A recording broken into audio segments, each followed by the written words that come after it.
5월 20일 말씀 묵상하겠습니다. 함께 기도하겠습니다. 하나님, 우리의 삶이 날마다 여호와의 면전 앞에 살아가는 코람데오의 삶이 되기 원합니다. 우리가 속한 공동체마다 하나님 앞에서는 거룩한 선한 영향력을 흘려보내는 저희 모두가 되게 하여 주시옵소서. 예수님 이름으로 기도했습니다. 아멘. 오늘의 말씀은 잠언 11장 1절부터 15절까지의 말씀입니다. 말씀을 함께 살펴보시기 전에 개인적으로 말씀을 꼭 읽으시고 묵상하는 시간 가지시기 바랍니다. 11장 1절입니다. 속이는 저울은 여호와께서 미워하시나 공평한 추는 그가 기뻐하시느니라 라고 말씀하고 있습니다. 오늘의 말씀은요, 정직과 속임에 대해서 다루고 있습니다.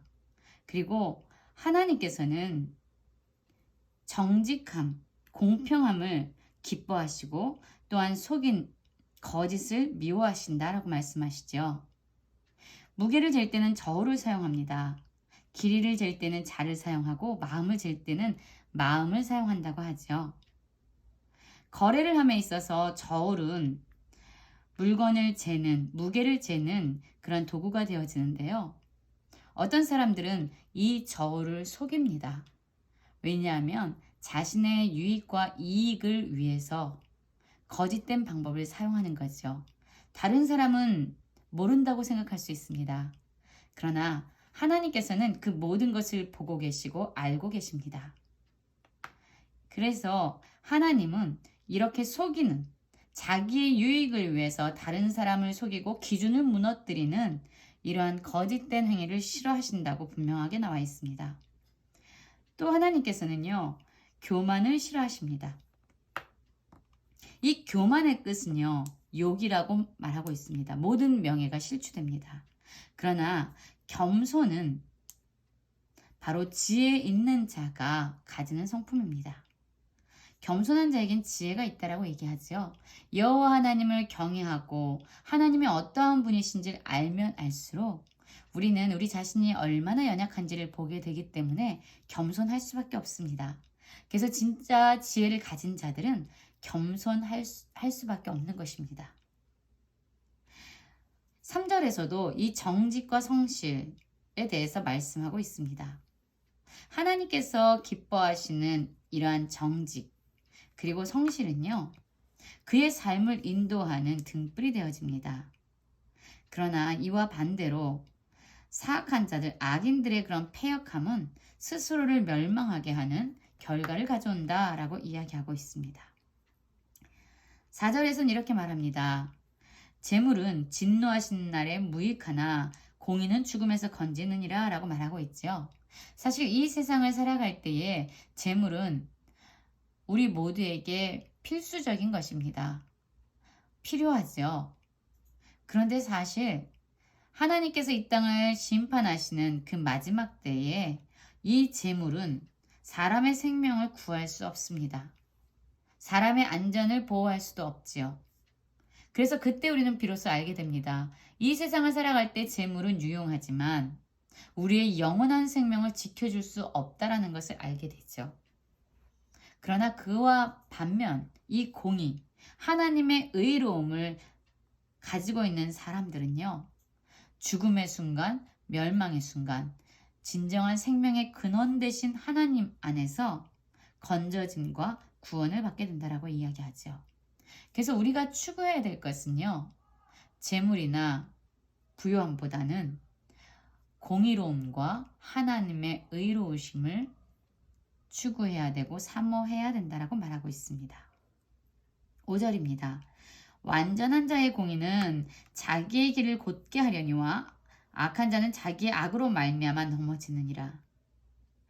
계속 반복적으로 말씀이 진행되어집니다. 4절에서도 공의가 나왔는데요. 5절에서도 이 공의가 반복적으로 나오고 있습니다. 이 공의로는 완전한 자의, 하나님을 의지하기 때문에 온전한 자고 완전한 자이죠. 우리 인간은 완전할 수 없습니다. 우리가 하나님을 붙잡을 때에, 우리가 온전하시고 완전하신 하나님을 붙잡을 때에 우리는 비로소 완전해질 수 있는 것이죠. 그들이 행하는 공의로운 모습은요, 결국 하나님 안에서 보호받기 때문에 그들의 길은 곧게 되어지지만 악한 사람들, 하나님을 경외하지 아니하고 자기의 생각과 자기의 감정대로 스스로가 왕이 되어 주인이 되어 살아가는 이런 악한 사람들은요, 스스로 자기의 행위로 말미암아 넘어진다라고 말하고 있습니다. 6절에서도 정직에 대해서 말하고 있는데요. 이제 지금까지 얘기했던 정직과 공의가 함께 언급되어지고 있지요. 정직한 자의 공의는 바로 여호와를 경외하는 자들이 나타내는 성품이에요. 정직하고 겸손하고 공의로움. 그래서 자기를 건지는 역할을 하지만 사악한 자는 자기의 악에 잡히느니라 라고 말씀하시면서 지속적으로 악인은 자기의 죄로 말미암아 자신이 짓는 악으로 말미암아 넘어지고 잡히고 망하게 된다라고 말씀하고 있습니다. 그리고 악인은 죽을 때에 그 소망이 끊어져요. 생명의 근원 대신 하나님을 가까이 하지 않았기 때문에 그들에겐 소망이 없습니다. 불의의 소망이 없어지느니라 라고 얘기하는데 어쩌면 다른 어떤 책에서는 이것을 부의 소망이라고 얘기해요. 부요함이, 어떤 물질의 넉넉함이 자신들의 소망이 되어서 이 세상을 살아간 거예요. 악인들은 하나님이 그들의 공급의 근원자가 아니라 그들이 가지고 있는 부와 물질이 그들의 소망이었습니다. 그런데 죽을 때에 그 죽음 앞에서 보니까 그 물질이 자신의 생명을 구원할 수 없는 헛된 것임을 발견하게 된다는 겁니다. 그래서 그들은 죽음을 앞두고 비로소 자신들을 구원할 수 있는 소망이 아무것도 없구나를 한탄하며 깨닫게 되지요. 그래서 의인은 하나님으로 말미암아 어떤 상황과 어떤 환경에서도 어떤 어려움에서도 구원을 얻는 은혜를 입습니다. 그러나 악인은 자기의 길로 간다라고 얘기했는데 이 자기의 길이 어떤 길인지 아시죠? 멸망의 길이고 넘어짐의 길이고 사로잡힘의 길이고 소망이 끊어지는 길입니다. 그리고 이제 9절부터는요. 이 악인과 의인이 그가 속한 공동체와 또한 그의 이웃들에게 영향력을 주는 것에 대해서 말하고 있습니다. 악인은 부정적이고 악한 영향력을, 반면에 의인은 긍정적이고 선한 영향력을 그가 속한 공동체와 이웃에게 흘려보냅니다. 특별히 9절에서 보면은요, 이 악인은 입을 통해서 그들이 사용하는 그 언어, 말을 통해서 많은 죄를 짓고 많은 영향력을 흘려보냅니다. 며칠 전에도 살펴보았죠? 악인은 입에 독을 머금고 있다라고 얘기하죠. 사람들을 살리고 사람들의 영혼을 상처내고 아프게 하고 멸망시키는 그러한 말이 악인들의 입에서 선포되어집니다. 왜냐하면 그들은 하나님을 마음의 주인으로 모시지 않고 있기 때문에 그의 마음에 쌓은 악이 그의 입술을 통해서 선포되어지는 것이죠. 그래서 그들의 입으로 선포되어진 그런 부정적이고 상처 입히는 말 때문에 그들의 이웃은 망하게 된다라고 이야기합니다. 그리고 이 지혜 없는 자, 여호와를 경외하지 않는 자들은요, 이웃을 멸시합니다. 그뿐만 아니죠. 두루 다니면서 한다라고 이야기합니다. 그래서 사람들에게 지켜져야 될 그런 비밀을 신실하게 지켜주지 못하고 오히려 그런 비밀을 누설하면서 사람들에게 상처와 아픔을 준다라고 얘기합니다.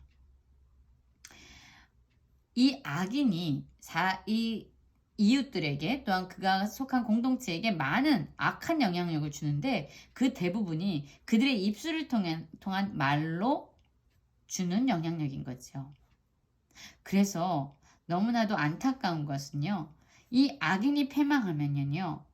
성읍이, 이 악인이 속한 모든 공동체가, 성읍이라는 커다란 공동체가 기뻐한다라고 말하고 있어요. 그의 죽음이, 그의 멸망이 다른 사람들에겐 기쁨이 되어진다라고 이야기하죠.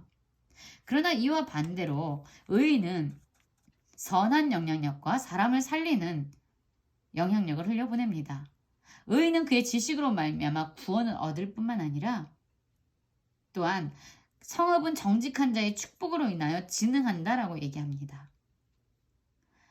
이 의인이, 이 정직한 자, 여호와께서 기뻐하는 사람은요, 그가 속한 성읍이 그로 말미암아 축복을 얻게 된다라고 이야기합니다.